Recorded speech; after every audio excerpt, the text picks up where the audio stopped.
All right, folks, what is going on? This is episode 371 of the Person Frame Rate Show. I am VF Baller, and today I got a very, very loaded show for you guys.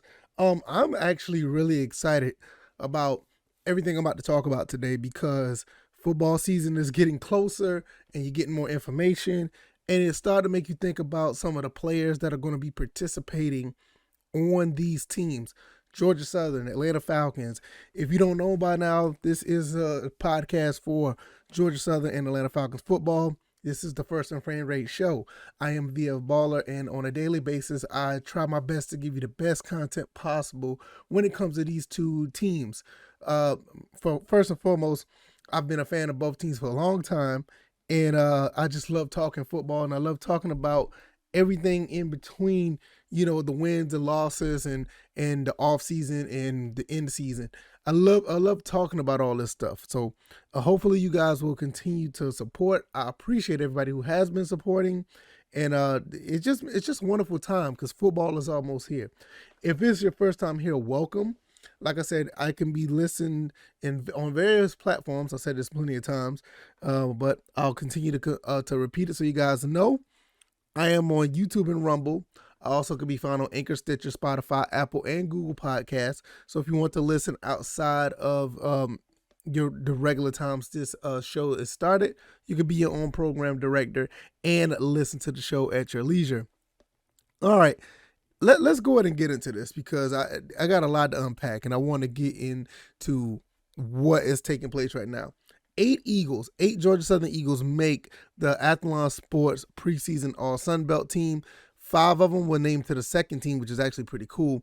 And the other 3 made the 4th team. Now, I'm going to be honest. I didn't know they had that many teams, when it comes to, all Sun Belt or all SEC or all ACC or whatever the case may be. But I'm not going to complain about it because I feel like these guys could be second team or even third team or whatever case may be. These guys are just, more than capable of producing at a high level on the football field. So I talked about Logan Langenmeyer yesterday. Did a video, not only just a video, I did a podcast episode about him in the offensive line. He's second team on offense, and also another guy I didn't talk about much, offensive lineman Khalil Crowder. So like I said, we don't talk much about the offensive line, but the offensive line is actually pretty good. It's probably one of our strongest points that nobody really talk about. So good to see those guys make the second team offense. Second team defense, Derek Canteen. What more can you say about that kid? And safety Anthony Wilson. So I don't talk much about Anthony Wilson either, but it's good to see him on the second team defense. Second team specialist is punter Anthony Beck, which I think he should have made first team because Anthony Beck is a phenomenal punter. Unfortunately, we got to see a lot of him last year, and it's not really a good sign when you see your punter a lot on the football field, but it's okay. We're going to turn things around. We'll see how that plays out. Now, the 4th team offense, we got running back Jalen White and wide receiver Caleb Hood. Now, Caleb Hood is a guy I haven't talked about in a long time. Caleb Hood is a guy who can play wide receiver fairly well, and he's pretty good on special teams. But I want to see more action with him on the field. I'm not 100% sure if he was one of the guys that got hurt last year. I'm not sure. I'm not going to sit here and say that that's the case. But I will say that it's cool to see his name out there. That just goes to show that he's on somebody's radar. And what can you say about Jalen White? I've been following Jalen White ever since he came to the school from Alabama. And now I think this is his time. This is his time that he's going to show us what he's made of. So his junior year, he's coming up. It looks like he's going to be running back number 1.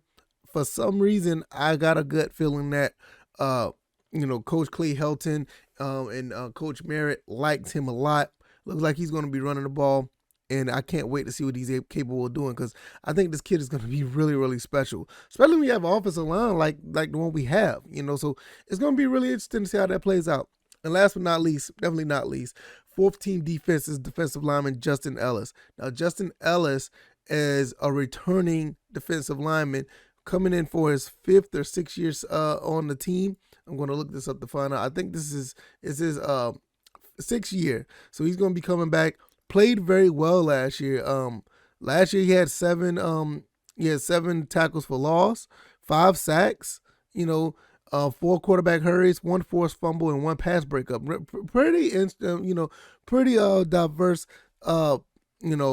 stat line right there. He played all 12 games, played over 600 snaps. So now this is another situation where I say, I don't understand this 4th team thing where you got like guy like Justin Ellis could have been a 2nd team all Sun Belt, but it's all preseason. We don't know, what they're measured by or whatever, but at the end of the day, what we're looking at here is some guys that are going to be pretty cool to watch, and like we have a lot of talent on this team. So with that being said, let me fix my camera. Let me fix that a little bit. Oh yeah, with that being said, I think that we're going to be, just fine. We're going to be just fine. Like I said, the Morgan State, the first 4 games are really going to, well, I ain't going to say the first 4. The first 2 games probably going to really want to tell us what we're about, because we're going to be playing a lesser team that's lesser talented than us. We're going to be playing a team that's more talented than us. So we got to be somewhere either better or in between those 2 teams. I'm not really, now before I go to the next topic, I'm not really,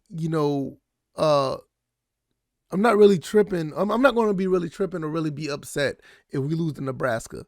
But one thing I don't want a situation how it was when we played against Arkansas, where everything just went wrong when we had a chance to actually make that competitive, but our secondary just could not cover anybody. So with our secondary back, like I said, with Derek Canteen, Anthony Wilson, and you still got Ashton Whitner, and you got the other guys that are going to be playing, Najee Thompson, which I'm surprised Najee Thompson is not on this list. But, like I said, I can make a whole episode about Najee Thompson. Don't be surprised if you see one before the season starts.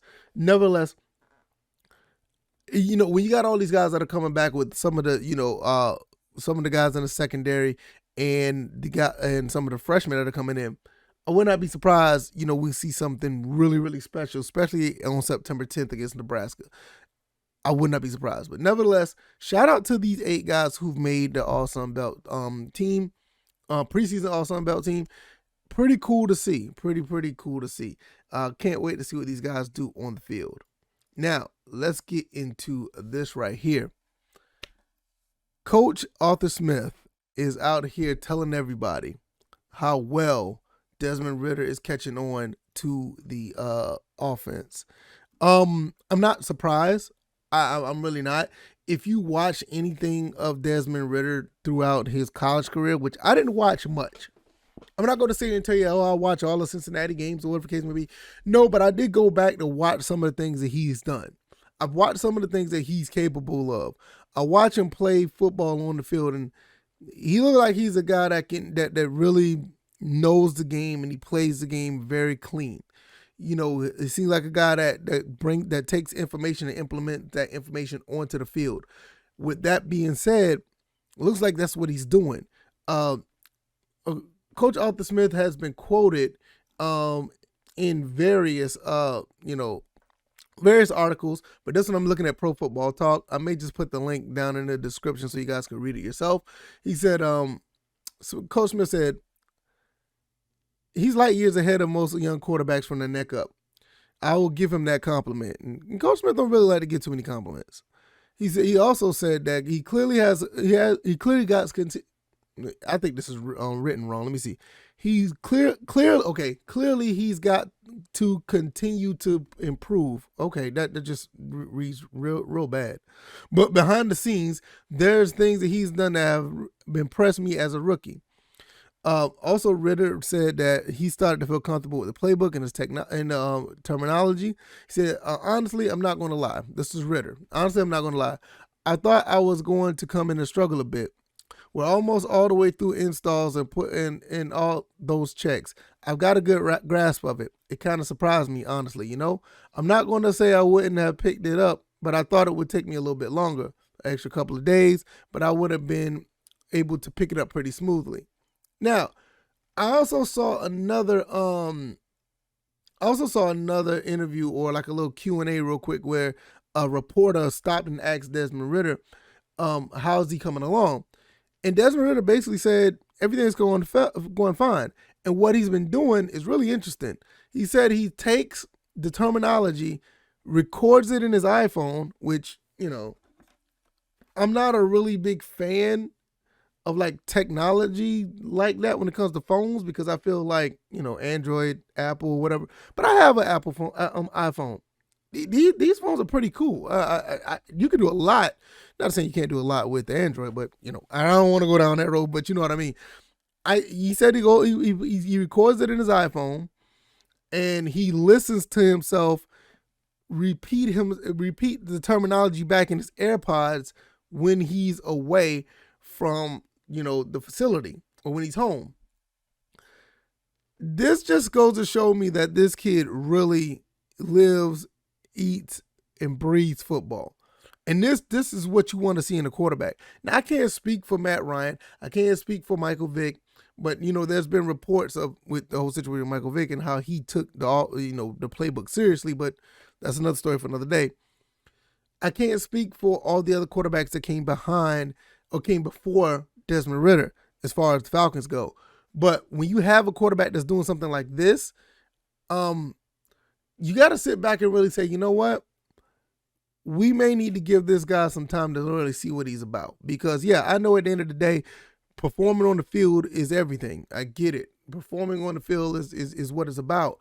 But at the same time, when you're looking at a situation where a kid is trying to put in the work and try to soak in so much information at the same time, it is very hard to sit back and be like, man, I can't. I want to see this happen. I want to see that happen. I don't think he's going to do that. I don't think he's going to do that. Yeah, it's cool to have an opinion, but at the same time, flip that around and be like, you know what? Even though I feel that way, I got to respect what he's doing. And I think that's one thing that a lot of people that leans on Matt Ryan are very scared to do. They don't want to give this guy the benefit of the doubt. They don't want to give this guy time. They don't want to give him a fair shake because a lot of people just love Matt Ryan. And I get it. I do too. I love the fact that everything that he's done for Atlanta. But when you have that salary, and you can't build the team properly, I was reluctant to the trade at first, but there's a reason why I'm behind this microphone and not in the front office. These guys know what they're doing because you look at the team now. I mean, we got a lot of talent on the team that we probably couldn't afford before, and we're definitely going to have a lot of money to play around with next year. So whatever that Arthur Smith and Terry Fontenot is doing, and I don't want to sound like a broken record when I say this, whatever they're doing, for some reason it's working right now. Now, does it equate to wins and losses? Well, we're going to have to wait and see about that. I'm not 100% sure. I don't know. I'm not going to sit here and tell you that I do. But when I see what Desmond Ridder is doing, I'm looking at this kid and like, okay, this guy may get a fair shake at starting day one. And if that happens, I'm not against that. Because if any one of these kids, him or Mariota, start, you have a backup that's more than capable of doing something if something was to happen and he has to step in. I think this is a W for the Falcons. It may not happen overnight. It may not happen over a course of a year. But I feel like the Falcons are on a direction that's going to be, ascending. We're going up. We're going to be trending up. I don't see any situation right now where there's some doubts to say that, okay, we could backslide even further where we were for the past 4 years when we missed the playoffs. I don't see that. Can anybody tell me where that is? Because I don't know. But nevertheless, this right here, what we're doing now is phenomenal. I want to see these guys implement their game plan on the field. I want to see all the things that Desmond Ridder is taking in as information implemented on the field. I really want to see Arthur Smith ideas and concept and his philosophy implemented on the field because we saw a little bit of it last year with the broken wide receiver group, with the running game that relied on relied on a wide receiver. And one of the bright and pretty much the bright spot of the team was AJ Terrell that was locking down one half of the field. Foyer Lilcon having to tackle everybody comes his way, and a Cordell Patterson. And a Kyle Pitts that was a rookie that nobody could stop. So those three things sound great. One of those guys are gone now, but those things sound great. But you know what I want to really rely on? I want to rely on us just being able to have our way with defenses. And I'm not saying like punish them and push them around. I just want to be able to execute against any defense that we go up against. I want to be able to do that. And that's how you win games. You win games executing on offense and shutting down on defense. They don't have to score 30 and 40, get points a game. They just need to do enough to not turn the ball over and be able to sustain drives. And on defense, all we have to do is make sure that we hold the team down to 2 scores. And, and this is a funny thing. Before I close, I'm going to say this. It's funny when I put that out on Twitter, people look at me like I was crazy. I mean, it's your own fan base. Talking about, like I said, I feel that if we're able to hold a team to 2 scores, we can win at least 10 games. Now, you got to mind you, 2 scores is anywhere between 6 points and 14 points. If we could do that, we can win. Anybody can dispute that. I feel like we can win games if we do that. And you got people, your own fan base, trying to shut that down. You know what? This is why I said in episodes a while back, don't worry about this fan base. Don't worry about people that are just not. I ain't gonna say like that are critical of the team, because yeah, we still got we got issues we could talk about, but just overtly negative. Why should we even listen to them? And I'm being a hypocrite right now addressing them, but it just comes really, it comes full circle, and it comes really frustrating when you have a guy like Desmond Ridder who's putting in the work, who's making things happen, trying to figure out the offense, getting all this information, and trying to implement it on the football field. When you have Arthur Smith basically gutting his team and turning this team around, transforming his team in one offseason, him and Terry Fontenot, you got them doing all of that, and you still got people saying, well, it's not number 2, so. But sometimes some of these people are the same people was ragging number 2 because he wasn't getting the job done. Now some of these people are Colts fans. It's ridiculous. I'm just going to leave it right there. If you like this commentary, if you like this podcast, hit the like button, share this commentary, share this podcast, subscribe to the channels if you haven't already. Subscribe to Anchor, Stitcher, Spotify, Apple, and Google Podcasts. I'm also on YouTube and Rumble. Subscribe to those areas. Make sure that you are locked in, so anytime I put up any content, you guys will be the first one to get it. Also, be your own program manager. Download and subscribe to any of those podcast avenues.